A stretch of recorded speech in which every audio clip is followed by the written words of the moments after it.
نفع میں بے برکتی ہوگی اور اس میں رب کی ناراضی چھپی ہوگی، اور وہ نفع حقیقت میں نفع نہیں ہوگا، وہ حقیقت میں نقصان ہوگا۔ برکت ہوگی، برکت۔ مال میں کثرت کی دعا نہ کیجیے، مال میں برکت کی دعا کیجیے۔ ایک ہی چیز ہے جس میں رب تعالیٰ کے نبی نے کثرت کی دعا کی ہے، رب زدنی علما، اے میرا میرے علم میں اضافہ فرما، کثرت فرما۔ علم میں اضافے کی بات ہے۔ نبی کریم نے جب بھی مال کے بارے میں دعا کی ہے، کثرت کی دعا نہیں کی، نبی پاک نے برکت کی دعا کی ہے۔ اگر کثرت کے لفظ ہیں تو وہ معنی برکت ہے۔ حضرت انس رضی اللہ تعالی عنہ تشریف لائے، آپ کی والدہ محترمہ تشریف لائیں، یا رسول اللہ صلی اللہ علیہ وآلہ وسلم میرا بیٹا ہے انس ہے، اس کے لیے نا دعا کر دیجئے۔ نبی کریم علیہ السلام نے دعا فرمائی حضرت انس کے لیے، خادم رسول ہیں، 10 سال نبی کریم علیہ السلام کی خدمت کی ہے۔ نبی کریم ان سے محبت اور پیار کا رویہ اختیار فرماتے تھے جیسا دوسروں سے فرماتے تھے۔ آپ نے دعا کی، اے میرے اللہ انس کے مال میں بھی برکت فرما، اس کی اولاد میں بھی برکت فرما۔ یہ بخاری شریف کی حدیث ہے، اس کی اولاد میں بھی برکت فرما، اس کے مال میں بھی برکت فرما۔ اب اولاد میں کتنی برکت ہوئی؟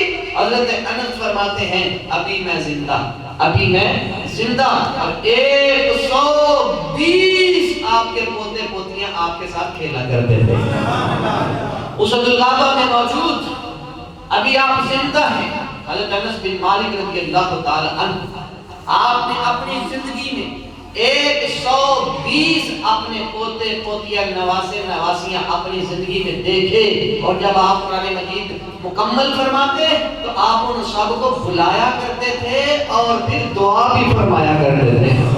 اب آپ دوسری طرف نکلتے نہ نکل جائے، آپ نبی کریم علیہ السلام جب بھی دعا فرماتے برکت کی دعا فرماتے، پھر یہ اولاد میں برکت ہوئی، پیچھے دعا نبی کریم علیہ السلام کی ہے۔ سبق حاصل کرنا چاہیے ان لوگوں کو جو کہتے ہیں نبی کے چاہنے سے کچھ نہیں ہوتا۔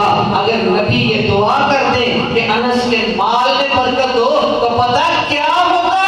بخاری پڑھیے، یہ پڑھتے بخاری صرف رفع الیدین کے وقت، یہ پڑھتے بخاری صرف اونچی آواز میں آمین کہتے کے وقت، کبھی نبی کی شان میں بھی بخاری پڑھ کے دیکھ، اسی بخاری میں جس کے تو راز لاپتا ہے کہ اس میں رفع الیدین موجود ہے، اسی بخاری میں نبی پاک کی شان بھی موجود ہے، یہ الفاظ بھی موجود ہے۔ نبی کریم علیہ السلام نے حضرت انس کے مال میں برکت کی دعا دی تو سارے مدینہ میں سارے باغوں میں ایک مرتبہ سال میں پھل لگتا تھا، حضرت انس کے باغ میں 2 مرتبہ پھل لگا کرتا تھا۔ یہ نبی کریم علیہ السلام کی شان، یہ بھی تو پڑھ کے بتاتے ہیں سچے نبی کی شان، جس پہ قرآن کا نزول ہوا، جو قرآن لے کر آیا، جو لوگوں کی ہدایت کا سبب بنا، جس کی ہدایت پا کر لوگ جنت میں چلے جائیں، جس کی سنت پہ عمل کر کے۔ دیکھیں کچھ لوگ کہتے ہیں نبی نفع نہیں دے سکتا، میں کہتا ہوں کلمہ کس کا پڑھتے ہو؟ نبی کا پڑھنا ہے، کس نے بتایا؟ نبی نے بتایا۔ میں کلمہ پڑھنے سے ہوتا کیا ہے کہ کلمہ پڑھنے سے بندہ مسلمان ہو جاتا ہے۔ میں کہتا ہوں تو کہتا ہے کہ نفع نہیں پہنچ جاتا، ابھی کہتا ہے میں مسلمان ہی نبی کی وجہ سے ہوا ہوں، نبی پاک کی وجہ سے ہوا ہوں۔ اگر اس پہ بات کریں تو پھر دوسری طرف نکل جائیں گے۔ فرمایا کہ کثرت صرف اور صرف علم میں اضافے کی دعا ہے۔ کثرت مانگنی ہے تو علم میں مانگیے، اضافہ مانگنا ہے تو علم میں مانگیے۔ مال میں اگر مانگنا ہے تو برکت مانگیے، اولاد میں اگر مانگنا ہے تو برکت مانگیے۔ کثرت بہت زیادہ ہو کے بھی تھوڑا، برکت تھوڑا ہو کے بھی بہت زیادہ، تھوڑا ہو کے بھی بہت زیادہ، اس کو کہتے ہیں برکت۔ اللہ سے اپنے معلوم ہے برکت مانگیں، اور برکت پتہ کیسے آتی ہے؟ برکت آتی ہے سچ بولنے سے، جھوٹ بولنے سے نہیں۔ کاروبار میں سچ بولیے، اپنے کاروبار میں سچ کو شامل کیجیے، جب ہم اپنے کاروبار میں سچ کو شامل کریں گے تو پھر برکت ہوگی، تھوڑا بھی ہوگا لیکن وہ کافی ہوگا۔ لیکن اگر برکت نہیں ہوگی، کثرت ہوگی، تو پھر وہ ناکافی ہوگا۔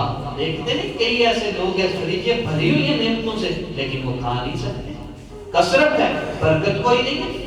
تو اپنے کاروبار میں سچ کو شامل کیجئے۔ کیوں؟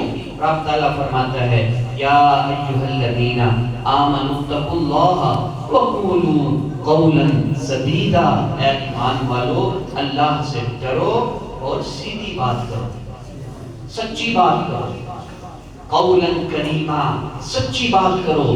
کیوں؟ سچ میں برکت ہے، اور جس چیز میں برکت ہوتی ہے وہ جنت میں لے جاتی ہے۔ نبی کریم علیہ الصلوۃ والسلام نے ارشاد فرمایا کہ سچ بولنا یہ نیکی ہے، یہ اچھائی ہے، اور نیکی جنت کی طرف لے جاتی ہے۔ اور ایک آدمی سچ بولتا رہتا ہے، بولتا رہتا ہے، بولتا رہتا ہے، اللہ تعالیٰ اسے اپنے ہاں سچا لکھ دیتا ہے۔ اب اللہ کے ہاں کوئی سچا لکھا جائے یہ سب سے بڑی نعمت۔ اس لیے اپنے کاروبار میں سچ کو شامل کیجیے، سچ بولیے۔ اب لوگوں کا یہ بھی تو بڑا ہے کہ سچ بولتے ہیں تو گاہک نہیں آتا، ٹھیک ہے جھوٹ بول کے گاہک تو آ گیا۔ اب میں کہتا ہوں جھوٹ بول کے گاہک تو آ گیا، برکت نہیں ہے۔ اب گاہک لینا ہے کہ برکت لینی ہے؟ اب گاہک لینا ہے کہ نبی پاک کی سنت لینی ہے؟ گاہک لینا ہے کہ نبی پاک کا ساتھ لینا ہے؟ اگر تو ہمارا عقیدہ ہے کہ اللہ رب العزت کی تقسیم ہے، تھوڑا ہے تو پھر بھی اللہ کی تقسیم پہ راضی، زیادہ ہے تو پھر بھی اللہ کی تقسیم پہ راضی، اگر یہ بنیادی عقیدہ، یہ جو فرمایا نا آمنوا اتقوا اللہ، اللہ سے ڈرو، یہ اسی لیے فرمایا کہ پہلے اللہ کی ذات ہے، گاہک بعد میں ہے۔ گاہک نے ہمیں نہیں کھلانا، گاہک رازق نہیں ہے، رازق رب کی ذات ہے، رازق اللہ کی ذات ہے، اس نے عطا فرمانا ہے، اس پہ یقین کرو، اس پہ بھروسہ کرو۔